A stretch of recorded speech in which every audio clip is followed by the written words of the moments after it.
Assalamualaikum warahmatullahi wabarakatuh. Bismillahirrahmanirrahim.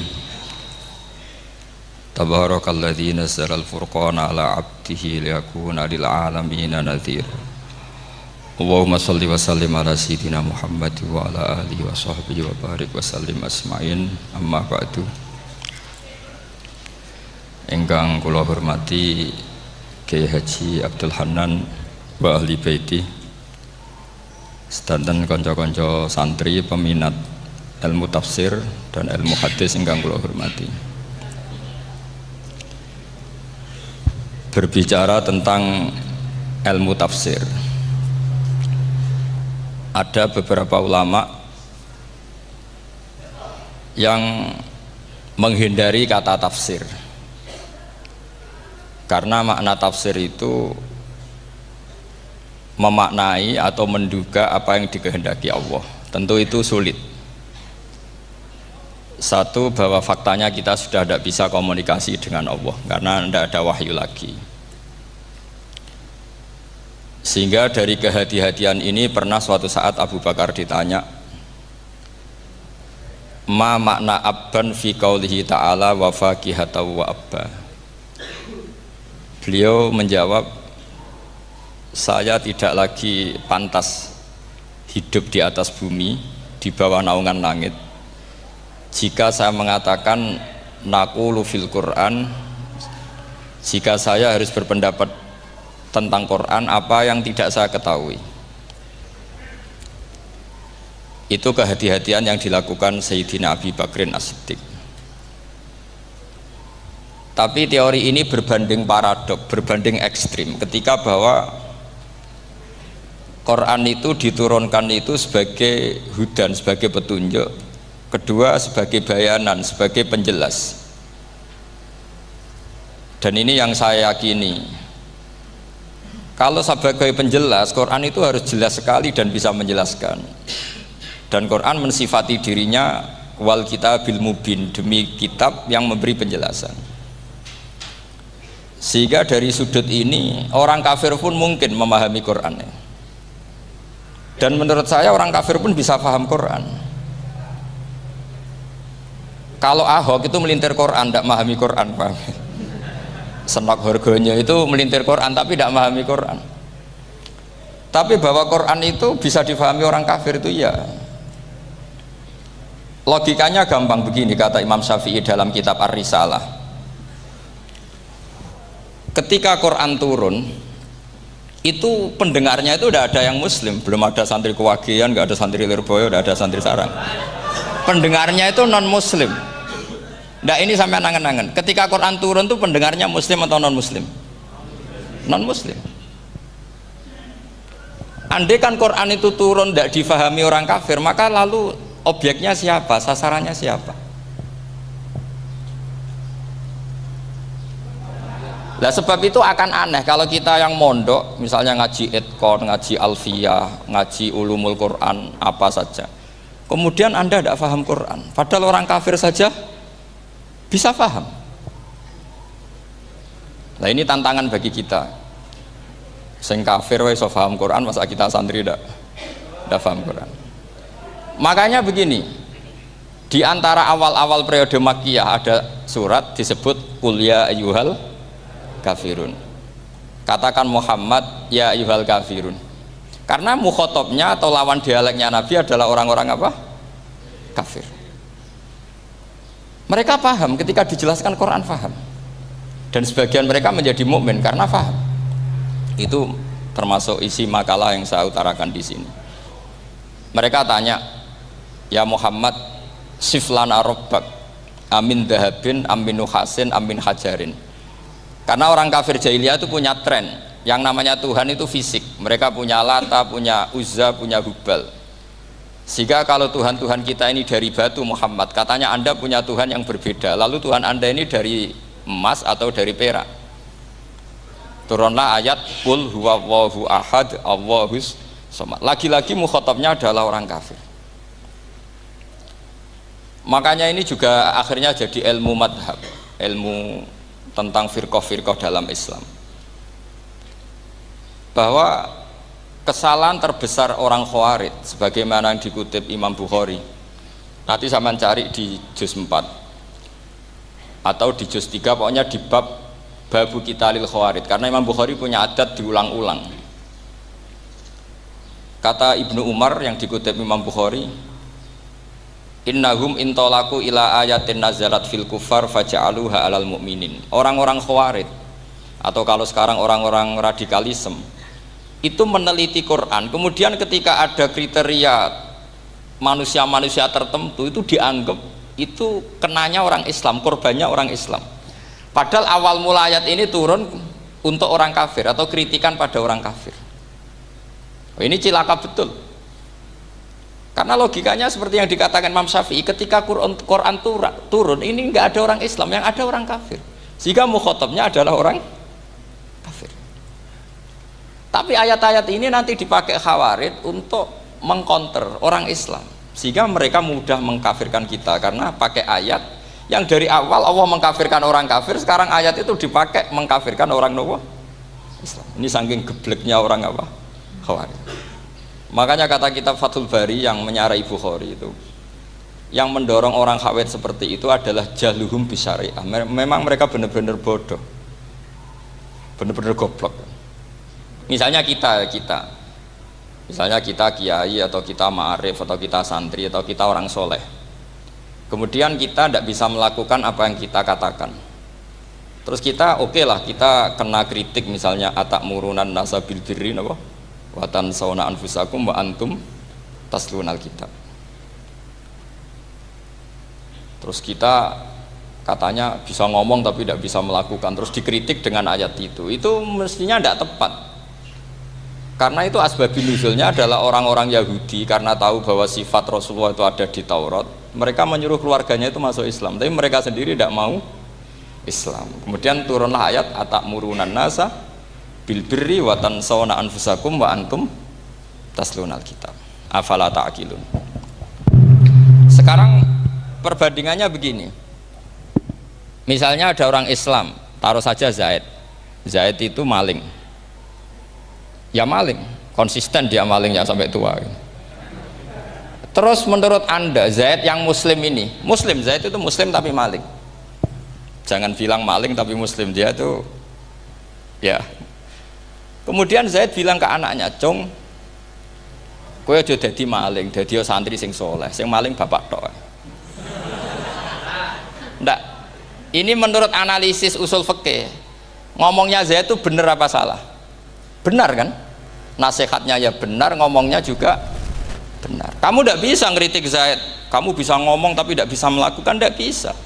Fa innal amra bil ma'ruf wajib, wal qawla bil ma'ruf ya wajib, wal qawla bil haqqi ya wajib. Jadi itu hal yang berbeda. Misalnya fa innal amra bil ma'rufi wajibun, memerintahkan barang baik itu baik. Wa innal qawla bil haqqi ya wajib, mengatakan yang hak itu ya wajib. Berarti Zaid tetap kena khitab, kamu harus nasihati anak secara benar, kamu juga harus ngomong hukum secara benar. Lalu ketika Zaid ngomong hukum secara benar, cung ojo maling, maling itu dosa, cung ojo nerusno profesine bapak maling, maling itu tidak benar. Dia berarti sudah melakukan dua kebenaran, yaitu ngomongnya benar, nasihatnya benar. Dia salah, perilakunya tetap maling.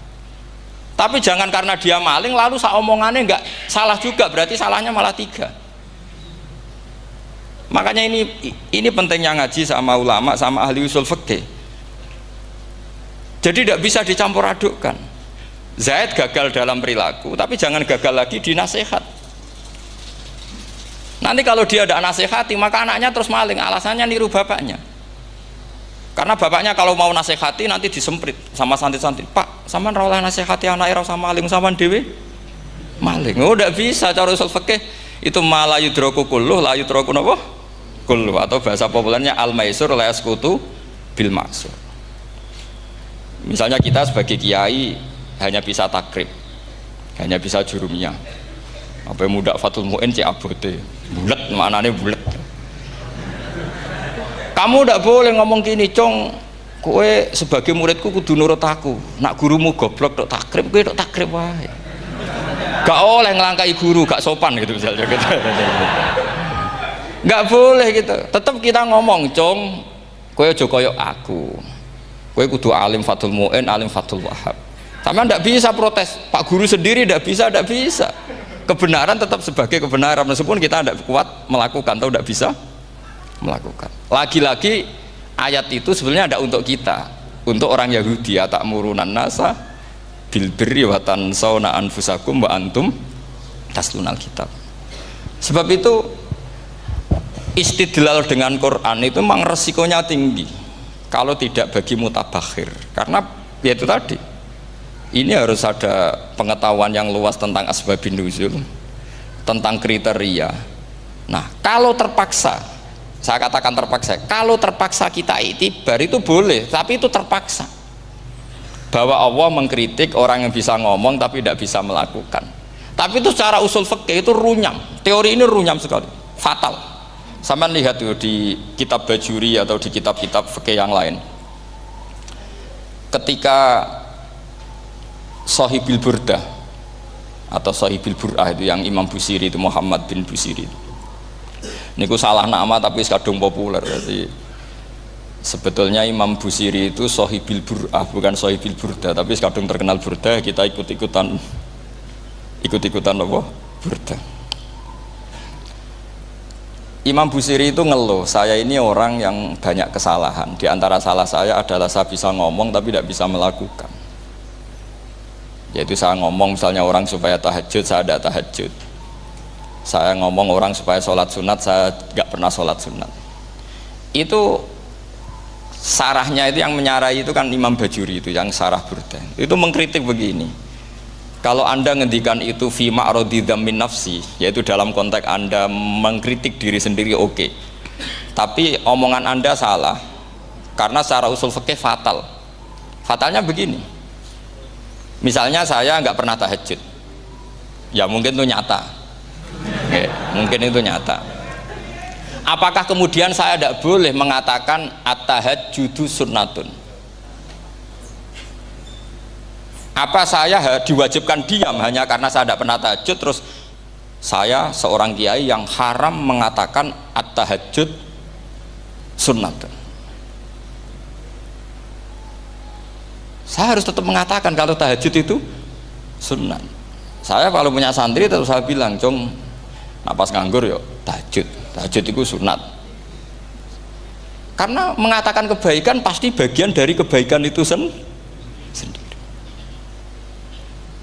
Makanya kata Imam Bajuri, "Fakaifa yakunul amru bil ma'rufi mazmuman." Bagaimana mungkin sesuatu yang jelas baik karena memerintahkan kebaikan mazmuman menjadi sesuatu yang tercela hanya karena yang mengatakan tidak melakukan. Fa innal fi'la ya amrun wal hukmu ya amrun akhar. Itu beda.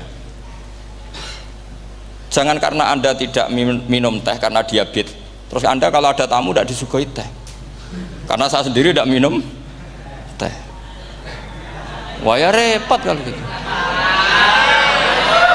Nah itu lagi-lagi tadi orang Khawarij salah ketika mengartikan ayat yang harusnya objek kritiknya itu orang kafir, kemudian karena Quran lama sekali dibaca orang Islam sampai orang itu lupa kalau Quran awalnya turun diantaranya adalah membenahi akidahnya orang kafir, sehingga korbannya orang Islam. Itu mirip seperti cerita kita ya, santri-santri itu kalau punya musuh itu baca Hizib Nasor. Dulu pengarang Hizib Nasor itu musuhnya orang fasik, sehingga di Hizib santri ora duwe musuh wong fasik, duwene kancane dhewe, akhirnya kancane yang kena Hizib. Nah ini penting saya aturkan ya, sama seperti itu. Lama sekali Quran itu hanya dibaca orang Islam dan komunitasnya Muslim, sehingga seakan-akan semua kritikan Quran itu pada orang nopo Islam. Padahal jelas Quran ada kul ya ayyuhal kafirun. Jelas mukhatabnya orang kafir. Sadaqata lakum dinukum waliyadin. Nah ini penting kalau aturakan. Makanya kalau melihat itu, Quran jelas bisa difahami orang kafir. Bahkan banyak orang kafir yang menjadi muslim karena faham maknanya apa? Faham maknanya Quran. Itu jelas sekali. Itu masyhur sekali dialeknya Nabi dengan Walid bin Mughirah, dengan Utbah, dengan banyak sekali termasuk dengan Abu Jahal, dengan Abu Lahab. Bahkan orang-orang kafir Quraisy itu menyewa namanya Musailamah Al-Kadzab. Kalau di sini umumnya baca Musailamah apa Musailimah? trennya di sini pakai fathah ya. Itu entah ya, nggak tahu saya yang masalah yang mana itu kan, karena memang kalau dalam ilmu riwayat itu sekali salah baca itu kasus betul, kayak Sa'id bin Musayyab atau Sa'id bin Musayyib itu ketika beliau sugeng itu kalau dipanggil Sa'id bin Musayyab itu marah besar, karena maknanya Sa'id al Musayyab itu yang ditawan, makanya beliau bilang sayyabatni Irak wa anal Musayyib, orang Irak mengatakan saya ini ditawan, sebenarnya saya yang menawan mereka, tapi al masyhur itu dibaca Sa'id bin Musayyab, padahal dia tidak mau dipanggil Sa'id bin Musayyab, Sa'id bin Musayyib, karena nama ini penting. Pentingnya begini, ini kata Rasulullah kalau sedang guyon, kata Nabi, mbok kamu itu sekali-kali mikir kenapa saya ini diberi nama Allah Muhammad, katanya. Ini hadis sahih di Bukhari, ada di Kitabul Adab, banyak lah teks ini. Kenapa ya Rasulullah? Allah itu senang bingung wong kafir, kata Rasulullah, karena Abu Jahal kalau manggil saya jadi bingung. Itu kalau orang Arab kan pasti tahu maknanya, Muhammad maknanya orang yang terpuji. Sehingga kalau Abu Lahab ngomong itu jadi paradok, hei orang yang terpuji, kamu bohong, kan jadi aneh. Ya Muhammad kadzabta, hei Muhammad kamu bohong. Kalau diterjemahkan, hei orang terpuji, kamu bohong. Itu akhirnya sahabat tertawa-tawa, karena cek pinter deh pangeran milih nama kamu ya Rasulullah, karena ini bingungkan musuh gitu. Makanya kalau kamu udah anak kiai, itu anak kamu namakan saja Agus, pasti satu pondok manggil Gus semua. Itu aman itu. Oh itu mbok yang nggak seneng tetap panggil Gus.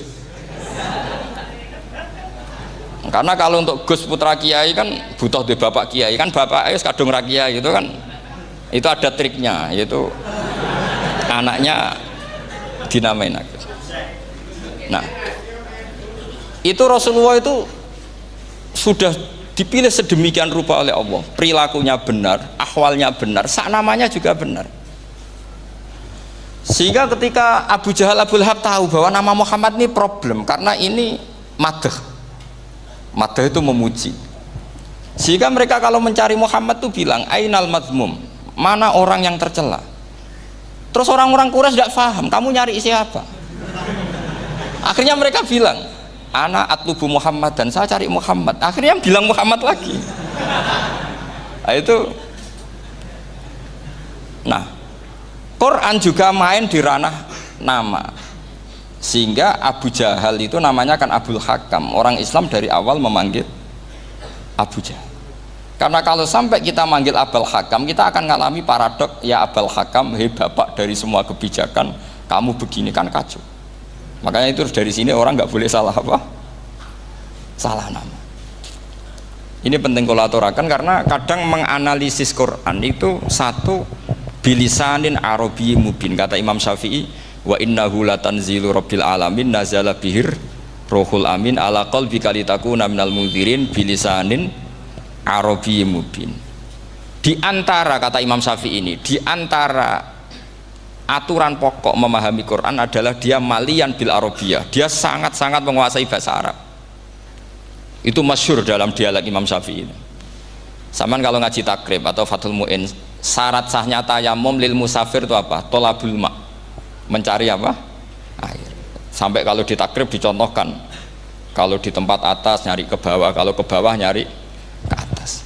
Imam Syafi'i ditanya, kaifa taqulu bi syartit tolab, bagaimana Anda berpendapat bahwa tolabul ma' itu wajib untuk menjadi sahnya tayamum? Terus Imam Syafi'i faqara'a falam tajidu ma'an, kamu pergi kemudian falam tajidu ma'an, kamu tidak menemukan air.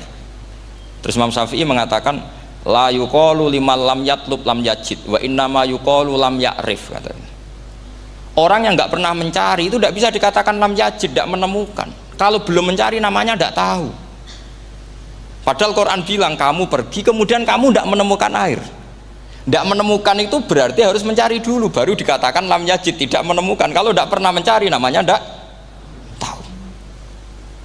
Hanya gitu tok itu jadi ilmu bahwa tolabul ma' itu wajib, karena Allah mengatakan falam tajidu ma la yuqalu liman lam yatlub lam yajid wa innama yuqalu lam ya'rif. Orang dikatakan tidak menemukan berarti setelah mencari kemudian kesimpulannya tidak menemukan. Kalau belum mencari namanya apa? Tidak tahu. Nah, dari sini Imam Syafi'i istidlal wajib tolabul. Ini namanya malian bil arabiyah. Dia menguasai bahasa Arab. Begitu juga ulama-ulama sufi. Itu ada cerita Aba Yazid Al-Bustami, itu ada muridnya baca ayat wasiqal ladzina taqaw rabbahum ilal jannati zumara. Orang-orang takwa itu digiring menuju surga. Itu dia nangis. Muridnya kaget. Ini guru saya tidak benar, ini ada cerita surga tapi dia malah nangis karena ayatnya itu digiring. Terus kata Abu Yazid, mereka itu di mana saja? Masa ke surga aja butuh digiring? Ke surga itu kan nikmat, ngapain butuh digiring? Saya tidak mau, kata dia.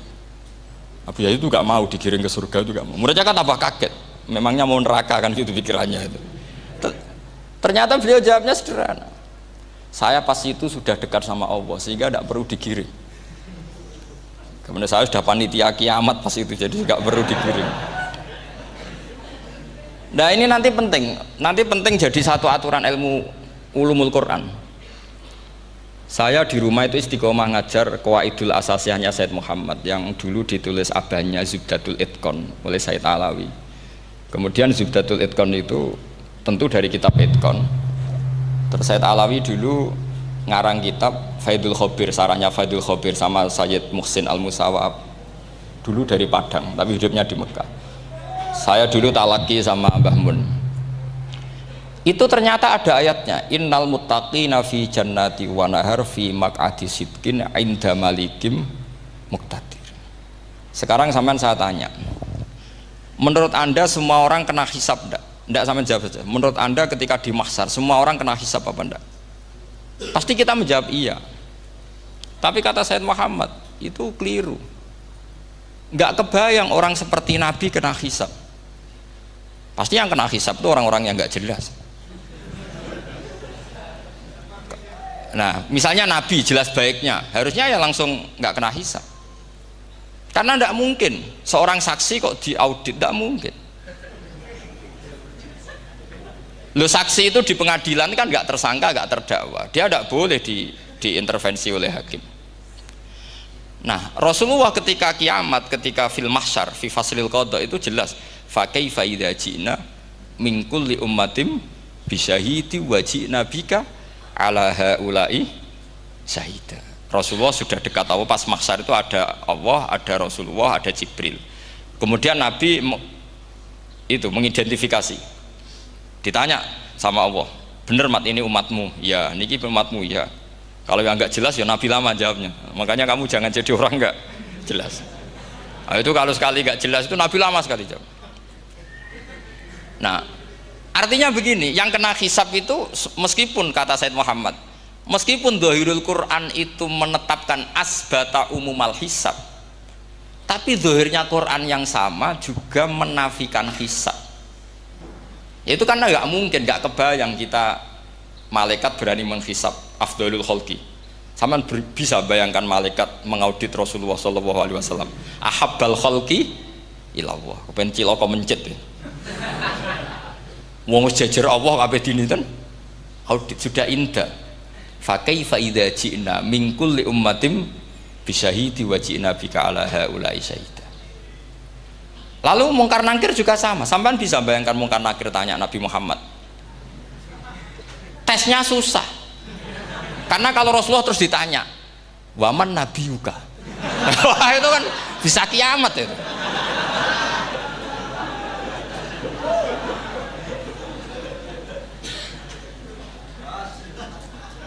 Paham ya? Makanya kata Said Muhammad, ini kan teman-teman tanya, piye carane alim tafsirnya saja, sarannya satu hafal Quran, dua hafal Sahih Muslim, tiga semua orang sudah mati, tinggal kamu yang alim. Nah, itu mesti aman itu. Nah kalau sampean tanya saya, apa buktinya Gus kalau orang tertentu tidak kena hisab? Ya buktinya tadi, misalnya innal ladzina qalu rabbuna Allahu tsummas taqamu tatanazzalu alaihimul malaikatu alla takhafu wala tahzanu wa absyiru. Mungkar nakir adalah malaikat penakut, membawa ketakutan. Sementara para wali ini jelas malaikat kena konstitusi, malaikat harus mengatakan ke para wali Allah takhofu wala tahzanu. Padahal Nabi tentu sayyidul auli. Para wali saja malaikat kena aturan, kamu harus bilang Allah takhofu wala tahzanu wa abshiru. Hei para wali, kamu jangan susah, jangan gentar, kamu harus gembira. Kamu bisa bayangkan misalnya mungkar nakir bawa godok atau orang kalau dipukul jul sak walang-walang. Kemudian kamu bayangkan si Abdul Qadir ngalami itu, Abdul Hasan Asadali ngalami itu, Abu Yazid Al-Bustami. Kalau itu ngalami gitu semua, ngapain kita jadikan mursyid? Kan sama nasibnya dengan kita. Nah, Zahirul Quran mengatakan asbatal hisabah, tapi Zahirul Quran di ayat yang lain lam yusbit al hisabah. Makanya tadi umumul Quran juga ditaksis dengan muqayyid, yang mutlak ditaksis dengan yang muqayyad, yang mujmal ya sama seperti itu, aturannya seperti itu, ditafsir sama yang mufassal. Sama orang kafir yang jelas, sampean bisa bayangkan malaikat ngaudit Fir'aun, cek kurang penggaweane, jelas eleke kok di audit. Misalnya Abu Lahab di audit, wah malaikatnya celaka mencit. Berarti dia gak percaya sama pernyataan Tuhan tabat yada abi lahabiu. Malaikat kok ngaudit Abu Lahab, mungkin Gusti kula ceke nak menawi wonten nabi lho ki ora tau ngaji Quran tapi wong ayate tabat yada kok cek di cek. Nah yang seperti ini masuknya kategori ulaikal ladzina, saterusé mereka yang kafir bi ayati rabbihim waliqaihi fahabitos a'maluhum fala nuqimu lahum yaumal qiyamati wasna. Jadi ada orang-orang kafir yang jelas kena aturan fala nuqimu lahum yaumal qiyamati wasna. Jelas kafirnya ya gak kena hisab, yang jelas nabinya, jelas wasinya juga gak kena hisab. Yang kena kita di tengah-tengah. Tapi ilmu itu ikut mainstream karena semua orang bilang ada hisab, ya kita ikut-ikutan bilang, ya sudah gitu saja. Tapi kalau aslinya ya rapati percaya. Umumnya uang gerono mati ditalkin, ya kita melok-melokan nalkin. Tapi kalau kadang ya gak kebayang. Piye nak wali-wali ditalkin. Makanya ada di dunia wali itu ada cerita Rabi'ah Adawiyah, itu termasuk keramat beliau itu. Kali Imam Sibawi kan dalam cerita wali kan ditanya marrobuka, ngapunten niku man mausul nopo istifham. Wah itu malaikatnya ndak pernah khataman alfiyah kan, repot. Kalau Rabi'ah Adawiyah lebih parah lagi, itu beliau tuh nangis sekeras-kerasnya, nangis terisak-isak, dia tersiksa. Ya Allah, engkau itu zat yang paling saya kenali dan harusnya semua makhluk itu kenal engkau, tapi ini hamba engkau tanya engkau itu siapa ya? Itu kan ini orang aneh kata gitu. Karena Allah itu adharud dzahir, kata sampai Imam Sibawi silakan a'raful ma'arif. Jadi wong ora ora wis geblek tenan dari Imam Sibawi. Imam Sibawi kan atas nama dia pakar nahwu pertama mengatakan domir paling makrifat di antara 6 isim makrifat, paling makrifat itu domir. Tapi meskipun gitu a'raful ma'arif Allah, yang paling makrifat dari sekian isim makrifat itu Allah. Artinya satu nama yang orang harus kenal semua. Makanya di antara keramat beliau ketika ditanya wong kok ora tau ngaji fikih men ngaji nahwu wae, gak tahu dia ngaji carane sesuci, carane iddah to gak tahu ngaji nahwu. Terus dia tanya bima fa'ala rabbuka, lalu Allah memperlakukan kamu gimana? Terus kata Imam Sibawi ghafaroli, Allah mengampuni saya karena saya orang yang mengatakan Allahu a'raful ma'arif. Ini penting kalau aturakan. Jadi makanya kalau sampean tanya caranya ilmu alim gimana, ya satu tadi, kalau sampean masih banyak orang hidup, syaratnya kamu harus hafal Quran, hafal hadis, hafal sekian ribu hadis, hafal sekian ulumul Quran. Itu kalau masih banyak orang hidup. Kalau sudah kamu sendiri hidup, ya sudah, pokoknya isokulhu ya salim sendiri kan, nggak ada saingannya itu. Makanya kata Said Muhammad, beliau mengatakan kita meyakini umumal hisab ya berdasar zahiril Quran, kita menafikan umumal hisab bahwa hisab hanya yakhtassu liqaumin duna qaumin juga berdasar zahiril Quran. Kita percaya semua mayat ditanya mungkar nangkir ya berdasar zahiril ahadis. Kita tidak mengumumkan teks praktek ini juga berdasar dhahiril ahadits. Karena malaikat mungkar nakir juga malaikat. Berarti dia kena aturan kalau ketemu para wali Allah takhafu wala tahzanu. Faham sih kalau maksudnya? Ini penting kalau aturakan. Jadi makanya aspek ya. Sampean bisa memulai kalau ingin jadi orang alim tafsir bisa mulai dari yang mudah saja, yang fikih saja. Makanya kata Imam Ghazali, kenapa Mu'tazilah jadi segoblok itu? Karena dia tertipu oleh umumatul Quran, oleh tek-tek umum. Dia tidak tahu mukhasisnya. Padahal setiap ayat umum itu pasti ada mukhassis. Misalnya begini ya, kalau kamu maknanya fikih saja, contoh yang paling mudah familiar itu fikih ya.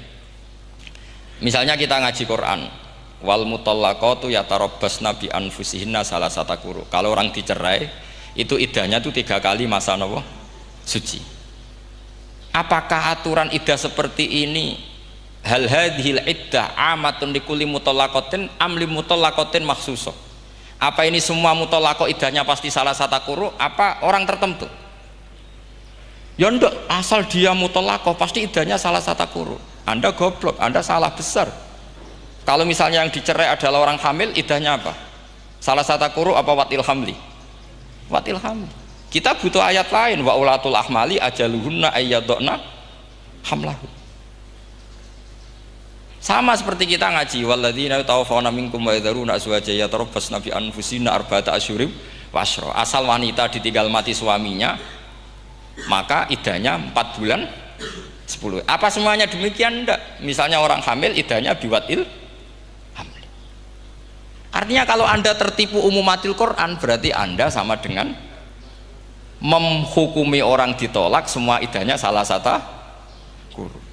Sama misalnya orang sekarang dalil-dalil wa may yatawallahum minkum fa innahu minhum. Kalau berkawan orang kafir, maka dia menjadi kafir. Itu kan fatal. Semua nabi ya berkawan orang kafir. Karena dakwahnya memang sama orang kafir. Lo coba, andai kan sampean hafal Quran, itu sama teori itu tuh mungkin menyedihkan.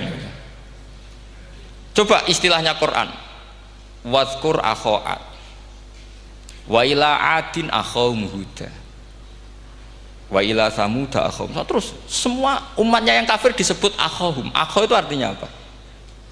Saudara. Mereka ya berkawan sama orang kafir. Makanya butuh analisis fikih untuk maknani wa may yatawallahu minkum fa innahu. Setelah dianalisis fikih, ternyata semua nabi diistilahkan wa ila madyan akhahum syuaiba wa ila adin akhahum huda. Akhaw itu artinya apa? Saudara. Kalau sama tanya, lalu logikanya gimana? Kata kitab-kitab kan wa in kana dasarin fajanibhu suratan. Kalau ada teman buruk jauhi, kalau teman baik temani. Kalau cara usul fikih gampang. Kancanan maling dosa, wong kok kancane maling. Tapi nak dakwai maling apik kan? Aku orang ngancani kok dakwai dandani, selesai kan? Ngancani maling elek, nak dakwai maling apik. Demenan rodo elek, nak didik apik kan, itu seperti itu. Nah, ini penting kalau aturaken. Dan di sini ini makanya NU itu punya sejarah panjang, banyak wali-wali yang jadab, yang coro zahir itu kancanan wong fasik-fasik. Orang syariat bingung, ini wali kok berteman orang fasik. Ya kalau kamu bahasakan teman ya masalah, kalau kamu bahasakan ini binaan. Enggak, sama jawab saja. Kalau dibahasakan teman masalah enggak masalah kan, tapi kalau dibahasakan itu binaan, selesai kan? Sama, Nabi berkawan orang kafir itu enggak karena berkawan, itu binaan Nabi. Memang Nabi itu jadi Nabi, objeknya adalah mengislamkan orang kafir. Ya berlama-lama Nabi dialek dengan mereka, muasyarah sama mereka. Bahkan Nabi diharuskan bersikap baik sama mereka. Itu yang disebut fabima rahmatim minallahi lintalahum walau kunta fadzan ghalidhal qalbi lan faddu min haul. Tapi sekarang itu orang sudah tidak pakai ilmu. Orang-orang radikalisme itu nggak pakai usul fikih. Pokoknya kalau ada ayat terjemahnya gini ya sudah itu jadi madhab. Akhirnya kecelakaan seperti ini. Pokoknya kalau ada ayat faqtulul musyrikina haitsu wajadtumuhum wa khudhuhum wahsuruhum waq'udu lahum kulla marsad. Sudah hafalnya ayat itu saja. Dia tidak mau ngapalkan misalnya qatilul ladzina yuqatilunakum. Ada ayat lagi wa akhrijuhum yamin haitsu akhrajukum. Sehingga ulama kita membagi kafir itu ada harbi, kita musuhi, ada zimmi, ada muahad, ada musta'man. Itu ulama karena tahu tidak semua orang kafir itu harbi, tidak semuanya zimmi, tidak semuanya muahad, tidak semuanya musta'man. Kalau harbi oke, kita perang, kalau zimmi ya kita bina, kalau muahad ya sesuai perjanjian kita, kompensasinya apa, MOU-nya kayak apa.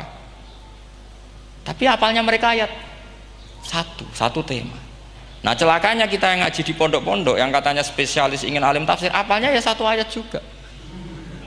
Wah itu kan satu ayat versus satu ayat, itu ngeri. Makanya kalau sama tanya saya, ini katanya di acara ini sama tanya gimana caranya jadi ahli tafsir, saya jawab gampang. Itu hafal Quran, hafal hadis, terus hafal ulumul Quran. Ya misalnya Nadoman ya Faidul Khobir lah, kalau kitab Nasar ya minimal itu setengah lanya itkon lah, kalau nggak lanya-lanya amat ya agak lanya.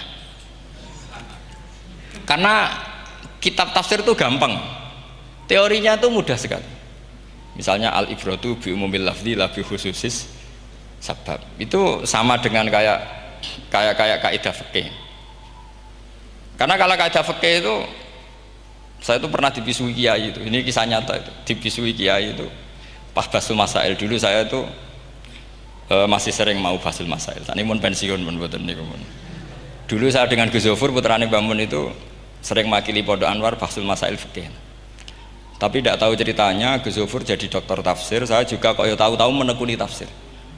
Lama-lama orang itu lupa status saya yang fakih ya. Makanya saya itu ya kadang eman gitu, karena ini status penting juga. Tapi status fikih itu kadang memang menyesatkan. Karena begini, itu dulu pernah ada basul masail itu begini. Ini kisah nyata ini. Ada desainer baju putri, untuk putri, anak putri. Kemudian desainer itu menciptakan satu celana pendek misalnya, atau celana seperempat. Dengan desain ini pasti kalau dipakai itu auratnya itu kelihatan. Bagaimana hukumnya desainer ini? Apa termasuk mimman sarro'a as-sayyi'ata? Karena terjadi kasfil aurat. Apa enggak? Rata-rata kalau kiai yang khusuk-khusuk, yang sepuh-sepuh, desainer itu so. Gara-gara tren pakaian ini mau itu buka aurat. Tapi kiai-kiai alim yang muda-muda, entah saking belingnya, entah saking pinternya, enggak tahu. Bilang begini, Pak Yai, yang didesain apa? Ya celana itu. Lalu celana itu fungsinya nutupi apa buka aurat? Ya nutupi. Lu kan lumayan urun nutupi. Kalau haram ya dicopot. Lu kan malah parah itu. Bingung kayak gini. Sampai bilang gini kan. Wah semanis. Itu kan makanya ini guyon ilmiah. Repotnya ngadepi orang alim muda. Itu kan mbok gedhingi ku ilmiah, mbok senengi fasih.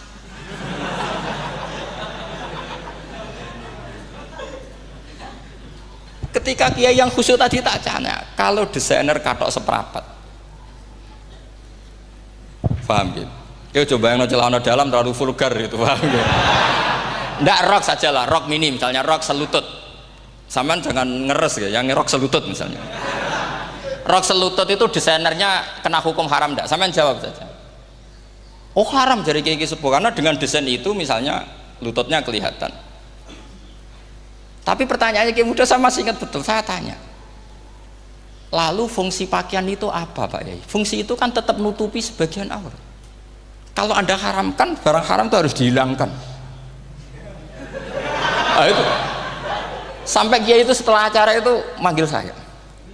Gus, kalau ngakoni jenengan alim tapi podo repoti. Pada repoti nak dalam itu kan terus itu ada perumusan di redaksi keputusan yang dijual itu, yang masail fikihnya kan terus diputuskan, dibukukan. Kalau redaksinya halal Gus, nanti orang pakai rok semua. Dan saya balik bantah, kalau redaksinya haram orang nggak pakai rok. Akhirnya itu apa? Kebijakannya lucu. Buak we Gus, pertanyaan itu buak sak jawabannya oke. Jadi kita debat tidak jadi. Ini cerita ilmiah. Makanya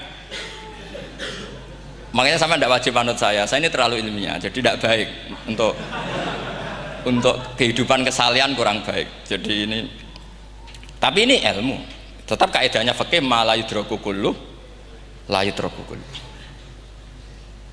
Jangan kalau tidak bisa nutupi aurat semua, lalu jangan sama sekali.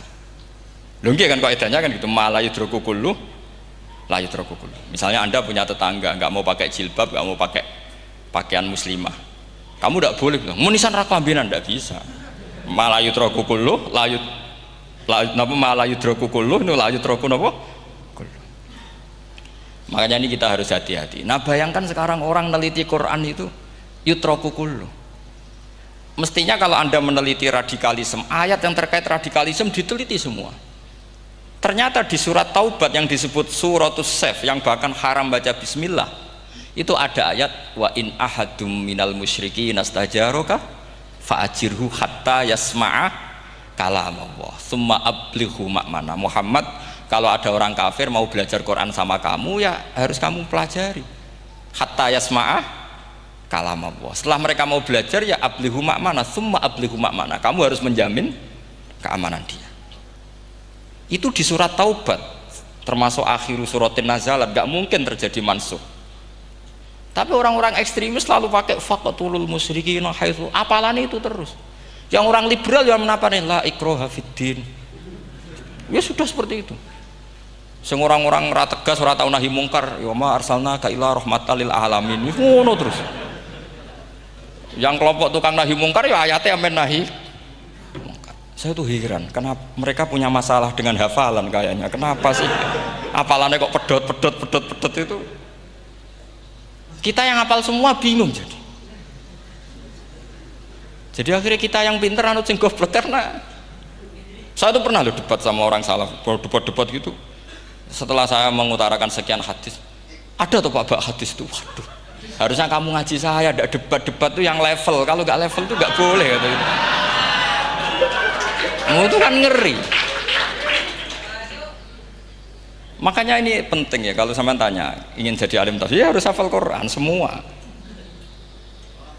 Nah, kalau tidak mungkin yang nunggu orang semua mati baru Anda jadi ahli tafsir, karena tidak ada musuhnya.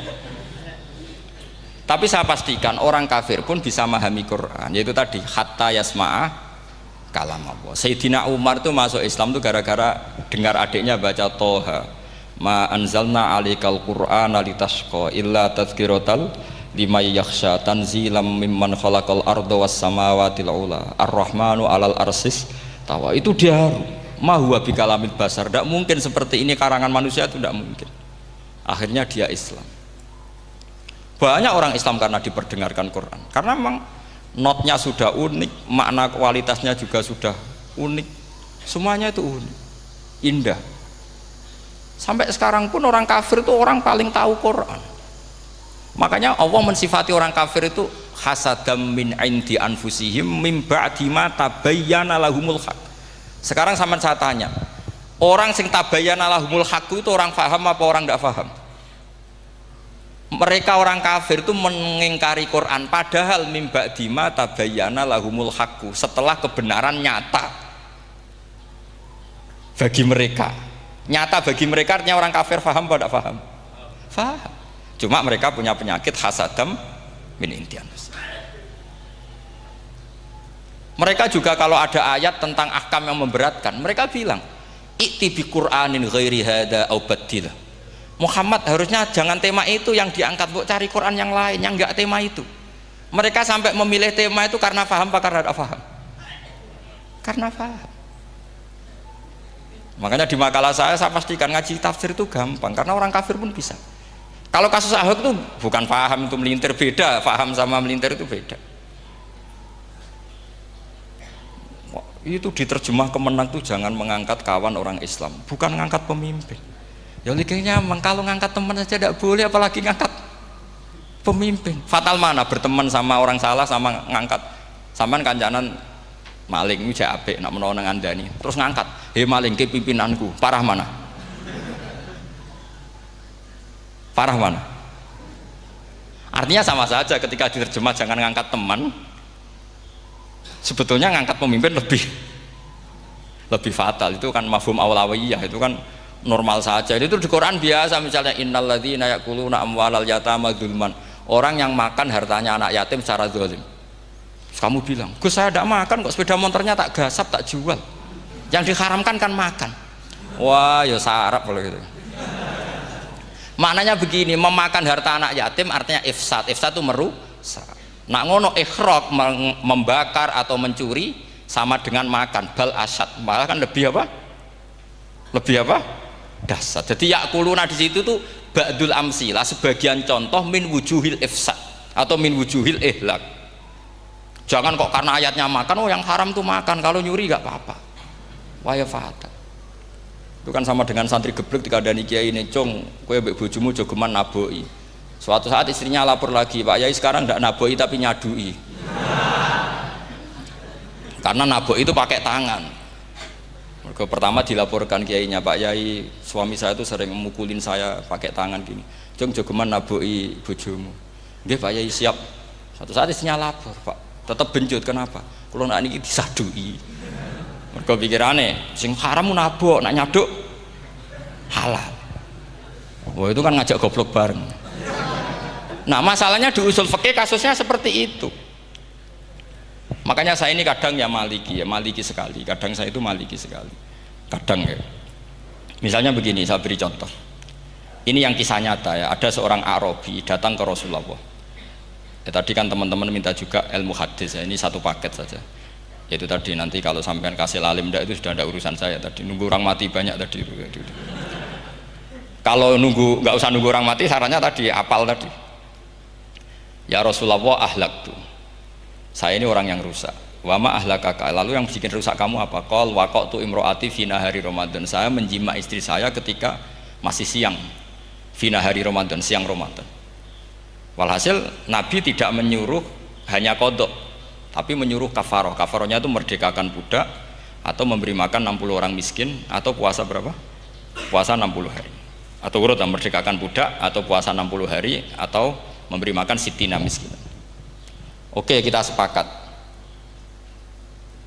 Sepakat ya, hadis itu sahih dan diulang-ulang oleh ashabus sunan. Oke, riwayatnya nggak masalah. Sekarang kita analisis maknanya. Sekarang sampean saya tanya. Kalau Anda misalnya sekarang jam berapa ini? Misalnya sekarang jam 9 kurang seperempat Ramadan, terus Anda rokok atau Anda ngopi, kepengen ngopi terus ngopi tanpa udhrin syar'iin. Anda hanya wajib qadha apa bayar kafarah?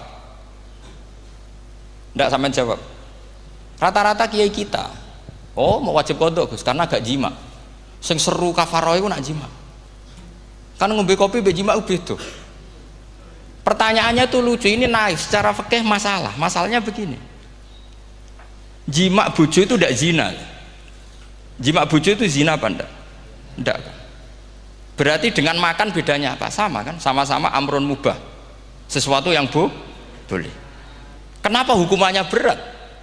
Makanya kata Imam Malik, enggak itu nilainya. Nilainya adalah hadku hurmati Ramadan bi ghairi udhrin syar'iyyan. Makanya kata Imam Malik, siapapun yang makan fina hari Ramadan, iftar apapun fina hari Ramadan bi ghairi udhrin syar'iyyin, maka hukumnya sama dengan jima fina hari Ramadan. Karena sama-sama ihlak ifsad hurmata Ramadan bi ghairi udhrin syar'iyyin. Loh enggak, ini ilmiah. Kamu udah harus cocok, tapi otak kamu harus percaya. Loh iya kan beda kan? Saya secara nafsu tidak cocok, cek berarti. Tapi ilmiah saya setuju. Kalau Kiai Kandani itu kan pasti pakai badul amsilah, kan nggak mungkin semua contoh disebut. Cong penak melaku jogeman delok wedok itu mari setan. Mboten delok Mbah, nyekel lho malah parah tuh.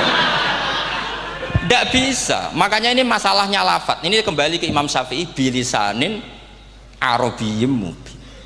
Ketika seorang kiai bilang cung jogeman delok cawe itu adalah mengungkapkan al-muharramat, bukan mentaksis yang haram itu hanya melihat. Saya ulang lagi ya, ketika seorang kiai bilang cung jogeman delok wedok sing haram, itu semangatnya adalah melawan keharaman, bukan mentaksis yang haram hanya delok. Itu di Quran normal semua, di semua lugat ya biasa. Itu kan sama seperti misalnya seorang mbah ngasih uang cucunya, cung tak kayak duit 100.000, cung gue tuku es, terus kue mendingan Nak ragu tuku es haram iki kan ngongkone tuku es. Lah kepen putumu mati kan nyeben 100.000 gue tuku es. Ya mulai dulu istilahnya nak mbah ngekeki putu jong 100.000 gue tuku es. Cara wong kuno. Nah, maksudnya iku wis pokoke umume cah cilik senane es dimun nyebut. Ya sudah seperti itu. Sama seperti Quran menghentikan begini. Ini memang saya latih yang fikih dulu, yang pokok-pokok. Di antara yang enggak boleh dikawin adalah wa antasma'u bainal ukhtaini illa ma qad salaf. Kamu enggak boleh menikahi Sri dan Zainab, kakak beradik. Sudah sepakat nggih? Fi nikahin wahid enggak boleh al jam'u bainal ukhtain. Jadi mbaknya kamu kawin, adiknya kamu kawin fi nikahin wahid. Tapi nak ngeduni boleh, berarti kan dengan waktu yang berbeda. Quran hanya menyebut itu. Kemudian Rasulullah zaman Sugeng itu hanya nambahi wala binal mar'ati wa ammatiha wala binal mar'ati wa kholatiha, juga agak boleh menikahi ponaan plus buliknya, baik bulik dari bapak yaitu ammah maupun bulik dari ibu disebut apa? Kholah. Kemudian ulama fikih merasa ada yang kurang, ditambahi lagi dua perempuan yang andekan yang satu itu lelaki kok haram nikah, berarti haram jam'u fi nikahin wahid. Misalnya cucu rabibahnya boleh enggak? Enggak boleh kan? Berarti kalau sampean ngumpulkan cucu dan mbahnya fi nikahin wahid juga tidak boleh. Tapi orang yang waras itu tidak akan nyalahkan Quran ketika tidak lengkap. Wa antasma'u bainal ukhtain ila ma qad salaf, ini tidak lengkap. Yang haram kan tidak hanya jam'u bainal ukhtain, termasuk ngumpulkan cucu dan mbahnya. Karena Quran nggak mau dengan logika tidak waras, itu tidak mau. Taruh saja orang itu rata-rata mbahnya kan umur 70 tahun, cucunya umur 17 tahun. Kebayang nggak kamu nikahi sehingga adekan boleh bareng, pasti kamu milih bareng. Makanya Quran hanya bakas wa antasma'u final ukhtain, karena yang mungkin masih menggugah selera itu dua. Tapi kalau cucu sama mbahnya itu, kalau ada yang masih selera kan ya sarap tuh. Tapi fikih sebagai kaidah tetap menerangkan termasuk yang haram jam'u adalah bainal mar'ati wajad datiha. Paham juga maksudnya? Artinya ketika menyebut itu tidak jaminan merangkum semua hukum, tapi ba'dul amsilah. Fa'innal akila yaktafiya bi isyaratil ba'di, karena orang kalau punya akal diisyarai sebagian sudah paham. Ini penting kalau aturakan. Jadi ini penting. Nah bayangkan sekarang banyak gerakan-gerakan ahli Quran katanya, tapi nggak memahami ilmu usul fikih. Qur'ane ra ono ya wis. Neng Quran ra ono cerita harame asu, nak ngono asu ya halal. Ora ono Qur'ane. Sing ra ono iku tekem ora Qur'ane, kok aneh-aneh kowe.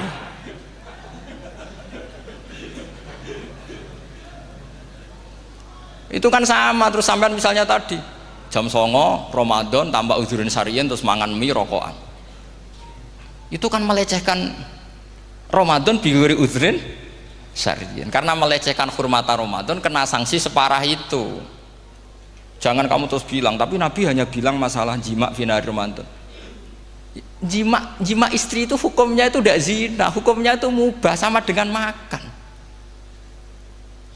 Ini cara madhab Maliki, tapi kita alhamdulillah madhab Syafi'i. Ya itu masalahnya. Berhubung itu menguntungkan sami'na wa ta'na. Nah, itu. Tapi saya sendiri dalam konteks ini, saya itu ya sangat-sangat Syafi'iyah. Dalam banyak hal sangat-sangat Syafi'iyah. Tapi dalam banyak hal kadang-kadang saya ya Maliki. Nah, itu kan kalau sampean tanya kenapa gitu, ya hikmahnya baca banyak saja. Karena yang Syafi'i itu ya karena bacanya hanya Syafi'i. Itu bukan fanatik, itu keterbatasan. Jadi itu beda, itu namanya tidak fanatik, itu keterbatasan. Itu beda sekali. Jadi kita harus ngaji yang banyak. Saya itu termasuk utang ya sama Imam Syafi'i itu baca kitab Ar-Risalah. Itu kitab yang kadang satu ulama baca sampai 500 kali. Yaitu Imam Syafi'i itu dalam kitab Risalah itu begini, ini termasuk ulumul Quran yang paling penting. Muqaddimahnya begini. Wan nasu sinfani min awalil amri. Wan nasu sinfani. Ketika Rasulullah datang membawa Quran itu manusia hanya ada dua. al kuffar sing dari jenis ahli kitab dan kuffar dari jenis yang tidak ahli kitab. Bahkan tidak ada orang Islam zaman itu. Pertama Nabi jadi Nabi itu adakah pendengar yang Muslim? Kan tidak ada, semuanya ahli kitab. Makanya susah kalau Quran kamu analisis korbannya orang Islam tuh, kata Ibnu Umar tuh lucu. Dulu tuh mukhatabnya tuh orang kafir, jelas kuliah ayyuhal kafir. Ya ayuhan nasu ubudu rabbakum alladzi khalaqakum. Jelas orang kafir. Karena orang Islam nggak mungkin dikhatabi ubudu rabbakum. Makanya Imam Suyuti kalau nafsir itu ngeper ubudu rabbakum wahiduhu. Tapi kalau mukhatabnya orang Islam dawimu alal ibadah atau dawimu alat tauhid. Karena dia tahu kalau mukhatabnya orang kafir ubudu ya masih wahidu. Kalau sudah Islam kok dikhitabi ubudu mudawamah alal ibadah. Itu saking alimnya Imam Suyuti. Ini saya teruskan. Kalau mukhatabnya itu orang kafir ahli kitab, itu kemungkinannya ya dua cara mereaksi Quran. Yaitu disebut lam yakunil ladzina kafaru min ahlil kitabi wal musyrikina munfakina hatta ta'tiyahumul. Jadi lam yakunil ladzina kafaru, jelas kafaru itu umum. Kemudian ditafsir kafaru itu ada yang min ahlil kitabi, berarti kafaru yang jenis Yahudi Nasrani. Ada kafaru yang min ahlil kitabi wal musyrikin, kafaru yang jenis musyrikin, yaitu kafir Mekah. Karena cara kaidah nahwu al atfu yaqtadi taghayyur, kalau ada ataf pasti konteksnya beda. Jaa Zaidun wa Amrun, berarti Zaid ada Amar, Amar ya tidak Bakar, karena Jaa Zaidun wa Amrun wa Bakrun, pasti orang ini berbeda. Tidak boleh orang yang sama kamu pakai ataf. Ini sudah clear ya ini ya. Kemudian cara pandang mereka ya beda. Ketika Rasulullah mengajak tauhid, itu ahli kitab tidak masalah. Memang harusnya Tuhan itu satu, tidak masalah bagi ahli kitab. Problem bagi ahli kitab adalah Muhammad itu nabi. Itu kita nggak suka. Kalau Tuhan satu oke, tapi kalau Muhammad nabi tidak oke. Kita bisa jadi nabi, kata mereka, karena mereka merasa nasabnya sampai Ibrahim. Sementara zaman itu mereka sanksi Muhammad itu nasabnya konti, gak jelas. Ini penting kalau aturakan. Sehingga dalam konteks ini Allah menjawab ahli kitab dulu. Ini itu disebut Muhammad itu nasabnya jelas. Ini itu fihi ayatum bayinatum maqamu Ibrahim. Ini saya dengarin. Ibrahim itu jelas pernah ke Mekah. Bukti Ibrahim pernah ke Mekah adalah jejak kaki Ibrahim di makam apa? Makam mereka, artinya buatan kuburan, buatan jejak kaki Ibrahim ketika bangun Ka'bah. Fihi ayatum bayinatum maqamu Ibrahim. Pun. Kalau Ibrahim pernah di Mekah, artinya beliau pernah nikah di Mekah. Paling tidak punya dzurriyyah di Mekah. Jadi Ismail dibawa ke Mekah. Jelas ayatnya wa id yarfa'u Ibrahimul qawaida minal baiti wa Ismail. Ini dengarin ya. Sebab itu saking alimnya berjanji itu beliau tahu betul masalah utama Rasulullah Muhammad adalah disangsikan nasabnya. Sebab itu kitab berjanji pertama cerita setelah dia alhamdulillah macam-macam awalu ma'anab tadi saat terus dia bilang wa ba'du fa'akul huwa Muhammad bin Abdillah bin Abdil Muttalib. Saat terus ya wa ba'du wa Muhammad bin Abdillah bin Abdil Muttalib wasmu syaibatul hamdi humidat khisaluhus saniyah. Saat terus Ibnu Qusayn, saat terus summiya bi Qusayn litaqasi fi biladi qudu'atal qasiyah. Karena dia tahu yang masalah bagi Rasulullah itu adalah masalah nasab bagi mereka loh, bagi mereka yang kafir. Terus beliau ngendikan ditutup wa adnanu bila raibin indadawil ulumin nasabiyah ila dhabihi Ismail nisbatuhu wa mun. Jelas saya Adnan itu pasti puter cucu-cucunya Nabi Ismail. Karena orang Yahudi yang disoal Muhammad itu, kamu itu siapa kok tahu-tahu Nabi? Kamu orang Arab itu tidak pernah ada Nabi.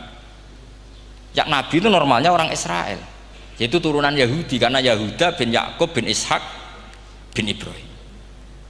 Akhirnya Allah membuktikan fihi ayatum bayinatum maqami. Bukti kalau Ibrahim pernah di Mekah adalah jejak kakinya di Mekah, itu dekat Ka'bah. Ini jawaban Allah yang tentang ahli kitab, karena sudah jelimet. Ada ilmu ansab, ada ilmu nasab, ada polemik kitab samawi. Kalau kafir Mekah ini goblok-goblok. Ketika Rasulullah pakai teori tauhid, orang kafir Mekah itu saking gobloknya bilang gini, Muhammad, kita ini urusannya banyak, utang kita banyak, kasus saya banyak. Kok Tuhannya satu itu tidak cukup?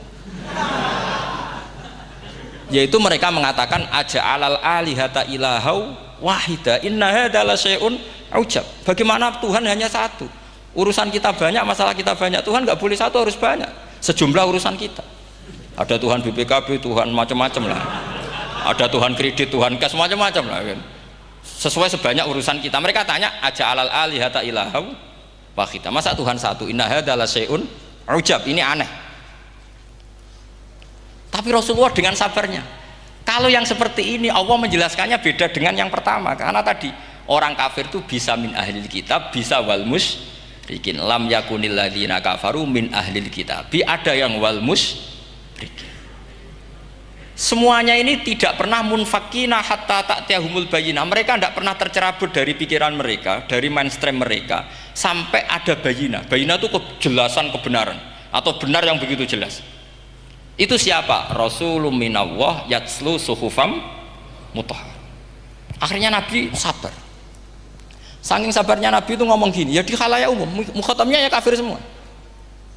Hei saudara-saudara kami suku Quraisy, kita ini sebangsa. Nabi tanya, Muhammad, ajaran kami itu benar karena kamu itu orang yang kita percaya, tapi kali ini anda aneh karena ngajak satu Tuhan. Itu tidak mungkin, urusan kita banyak, satu Tuhan juga mungkin, Tuhan harus banyak. Kita punya 3 aja kurang banyak kan, hanya punya Lata, Uzza, Hubal. Rasulullah dengan sabarnya ngendikan gini, hei kaumku, kalau kamu jadi pembantu, jadi buruh, senang mana punya majikan banyak sama majikan satu. Kalau majikannya banyak, itu perintahnya beda-beda, seleranya beda. Semua harus kamu lakoni, semua harus kamu taklui karena kamu harus nurut.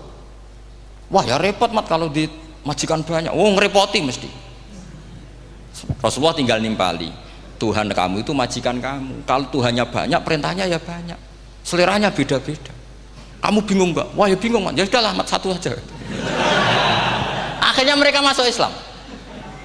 Nah itu disebut Nabi itu fatona, punya kecerdasan artikulatif, kalau menjelaskan itu masuk akal. Nah itu disebut dorobawahu matalar rojulan fihi syuraka'u mutasyakisuna wa rojulan salamal lirojul hal yastawiyani masalah alhamdulillah.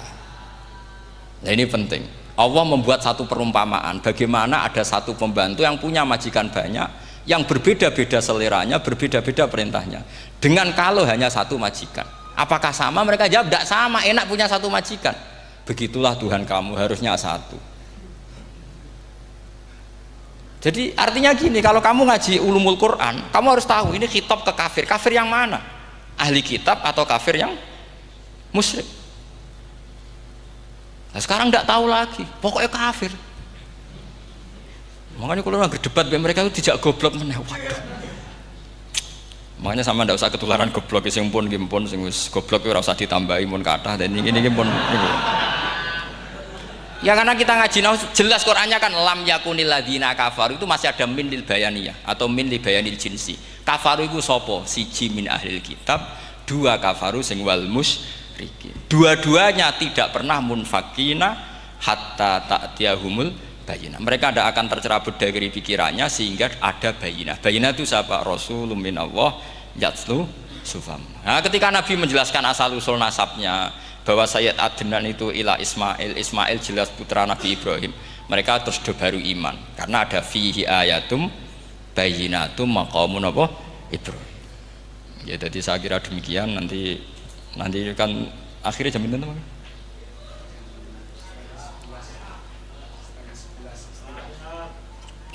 Oh, ini jam pinten istiwa. Nggih, terus saya pikir niku nggih. Kalau misalnya tadi ada tanya jawab, ya tanya jawab carane ngalim saja kan. Itu lebih realistis. Karena kalau sampean iskal, misalnya saya iskal dengan ini kan malah membingungkan. Kalau kamu terkenal pinter, iskal kita goblok. Nah wis pinter kok iskal itu. Jadi saya niru ilmunya Abu Nawas. Abu Nawas tidak bisa pidato. Nggak bisa pidato, suatu saat dipaksa pidato sama khalifah itu. Hei para hadirin, kamu pinter apa goblok? Nah mereka pinter, mau ngandani wong pinter, terus pinter kok ngandani gitu. Akhirnya hadirin itu kan karena seneng sama Abu Nawas itu seneng. Ya sudah Abu Nawas, kalau gitu kita goblok. Aku mau mengambil wong goblok. Akhirnya terus wassalamualaikum warahmatullahi wabarakatuh. Jadi itu Abu Nawas juga bisa pidato, tapi dia tahu saja caranya menyelesaikan masalah. Jadi itu Abu Nawas. Jadi ya orangnya kacau tapi cerdas itu, makanya jadi guyonan. Sebenarnya Abu Nawas itu figur yang nyata, tapi tidak senaif yang diceritakan orang-orang di anekdot itu. Ya, beliau itu orang soleh ketika era Harun ar-Rasyid. Tapi ya tadi karena banyak cerita yang macam-macam.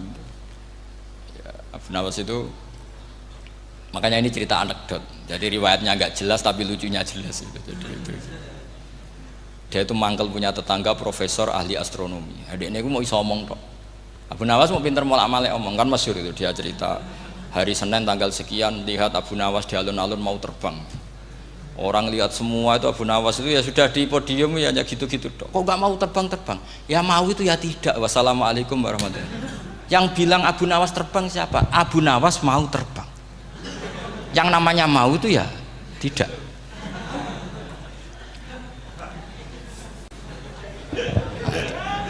Pernah dia itu lomba sama Harun ar-Rasyid. Siapa paling banyak pengunjung rumahnya di alun-alun. Harun Rasyid bikin khemah, dia bikin khemah.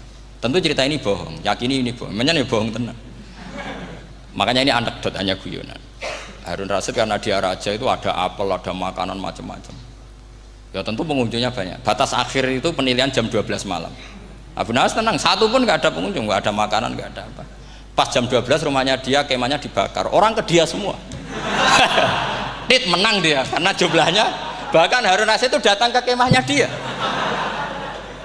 Karena lombanya kan pengumpulan massa terbanyak tit jam 12. Harun Rasyid pikirannya santri ya guys, sugoi jajan mesti teko, pikirannya gitu. Abu Nawas pikirannya beda, jeneng ana kebakaran pasti datang. Wis dihitung biaya khemah sama hadiahnya banyak hadiahnya. Yang ahli falak ini punya ilmu yang rasional, yang pinter sekali. Dia ilmuwan bahwa bumi itu bulat-bulat. Nah, saya lagi tren meyakini bumi flat nih, ya kacau nih. Mau gara-gara penjelasan sing sepihak. Ini wong nganggur. Lah wong ilmuwan kok sentimennya perkara wedi duit. Enggak boleh ilmuwan menyebut sentimen apa? Uang. Akhirnya bumi itu bulat-bulat. Jadi kalau Anda jalan ke timur terus nanti ke titik yang sama. Abu Nawas paham karena dia memang enggak ahli sains gitu. Suatu saat si profesor ini kemalingan, malingnya melayu ngetan. Terus minta tolong sama Abu Nawas, kejarlah maling itu. Kemana? Ke timur. Dia ngejar ke barat. Ditanya sama profesor. Saya udah bilang larinya maling itu ke timur, kalau kejar ke barat nanti ketemu di titik yang sama. Akhirnya profesornya ngerti, oh ngenyek tuh, kira itu.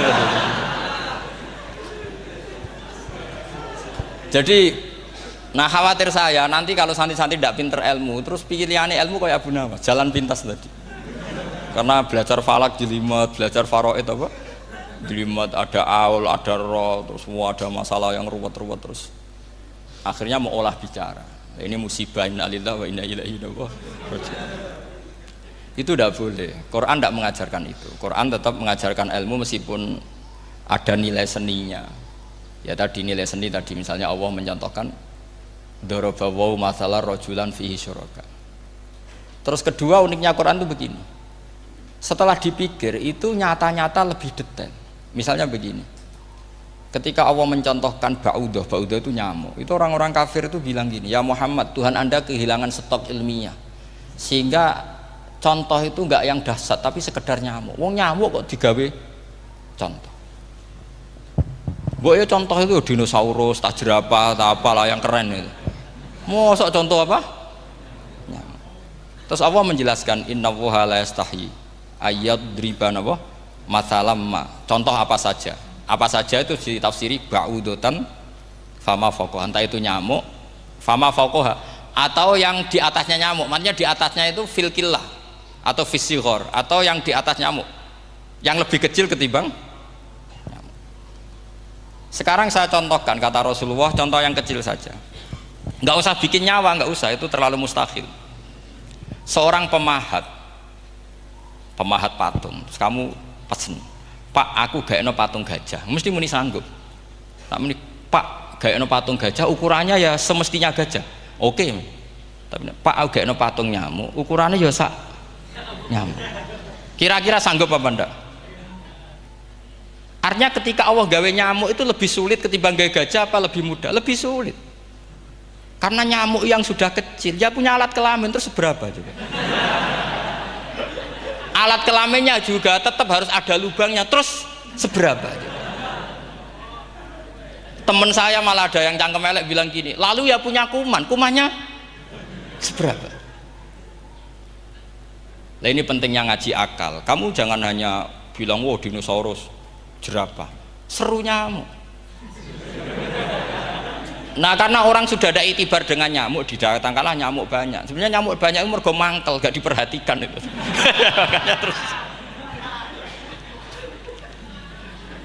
Lah ini saya tahadus binemat, istri saya itu sering protes. Istri saya kalau manggil saya Gus karena orang Jawa Timur. Itu sama-sama jagongan itu, saya itu tidak pati sering digigit nyamuk, ya digigit tidak sesering sampean, itu jelas. Terus saya tanya, Gus punya doa apa, kenapa tidak pati begitu digigit nyamuk? Saya bilang, karena saya sudah tahu hikmahnya nyamuk. Jadi harusnya dia sudah tidak nyerang saya, kata saya itu. Makanya ini ijazah, agak mandi salah sampean itu. Karena tadi logika yang terbangun gitu. Kalau Allah bikin gajah, melubangi belalai gajah itu masih masuk akal. Bahkan saat kita bikin patung masih bisa. Tapi kata tadi nyamuk itu sudah kecil, harus punya usus, harus punya alat kelamin, harus punya telur. Telurnya juga detail lagi. Ini disebut inna woha la yastahyi ayyadriba mathalam ma ba'udah. Sehingga ba'udah di mata ahli tafsir, di mata ulama ini contoh yang luar biasa. Tapi di mata orang-orang yang nggak seneng mikir, kok terima nyamuk itu. Makanya saya minta kangkang di sini bisa makan itu harus syukur. Makan itu luar biasa. Saya itu sering nyontohkan di Jogja. Saya punya teman sakit. Kalau nggak ada obat dari Belanda itu mati. Kalau ini nggak dapat obat bagus dari Belanda atau dari Jerman itu meninggal. Berapa bulan lagi matinya? 3 bulan. Kalau nggak sampai dapat obat mati 3 bulan. Oh masih mandi obat yang di Jogja. Apa itu makan atau minum? Kalau orang nggak minum nggak sampai 3 bulan sudah mati. Boy orang itu mikir seperti itu. Tapi kita ini kalau obat dari Jerman, dari Belanda itu hebat. Kalau enggak kita mati sebulan lagi, 3 bulan lagi. Allah bikin obat pada kita tiap hari, yaitu kita bisa makan, bisa minum. Itu kalau sekali nggak makan 5 hari bisa mati sama. Tapi kita karena ngakan tuh hal yang biasa, nak duit iso utang terus dianggap biasa. Ini kalau ulama masalah besar. Punya otak seburuk itu tuh masalah besar bagi ulama. Sehingga Allah tidak malu ketika ngendikan kulu wasrobu, tidak malu karena makan ini urgen, sangat penting. Dan Allah tidak malu meskipun Quran itu temanya kelas tinggi, biasa Allah mengatakan jong kowe iku kulu min thayyibati ma razaqnakum, kamu makanlah. Karena minum obat itu kebutuhan kita ketika sakit. Tapi kalau makan adalah kebutuhan kita sihatan wasukman, saat sakit maupun saat sehat. Nah, kalau Anda dengan kualitas ini, ketika Allah membicarakan makanan itu Anda akan respect sama Allah karena memang ini urgen betul. Tapi kalau Anda cara berpikir gini, hanya cari goro ibal ilmu yang aneh, yang seru, kamu baca ayat itu akan menjadi biasa-biasa saja. Dan itu masalah bagi mahabbah Anda pada Al-Quranul Karim. Ya saya kira demikian. Terus mangke saya pikir tidak etis kan ini Jumat nanti. Sing biasa itikaf nanti terganggu. Nanti saya ada problem. Ya kalau ada tanya jawab ya saya mohon tadi ya. Karena ini zaman akhir, saya memang butuh sekali. Kenapa saya mau datang? Satu, hormat Kiai Hanan. Dua, saya memang ingin banyak mufassir lagi. Jangan hanya lewat baca terjemah kemudian merasa menjadi ahli apa? Quran atau ahli tafsir, itu musibah besar itu. Masalah besar itu.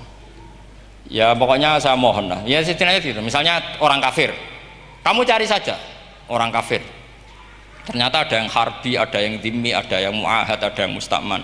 Lalu dalam tarikh ada kafir Yahudi, kafir Nasrani, kafir ahli kitab.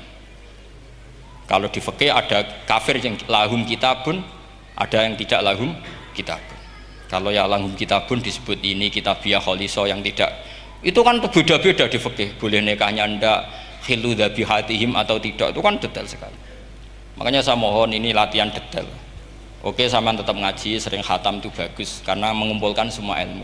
Tapi sampean harus menganalisis secara apa? Saya dulu ngaji Mbah Mun Muslim ya kilatan. Tapi saya ngapalkan sama Gus Ibab. Gus Ibab putrane Mbah Mun, dulu muridnya Said Muhammad. Saya itu tak pelajari lagi di rumah. Tak analisis lagi setelah besar sampai sekarang karena ya itu beda. Kita selalu Robbi zidni apa? Ilma. Misalnya begini contoh ya, contoh. Kita mungkin tahu maknanya ayat tertentu itu begini. Misalnya begini.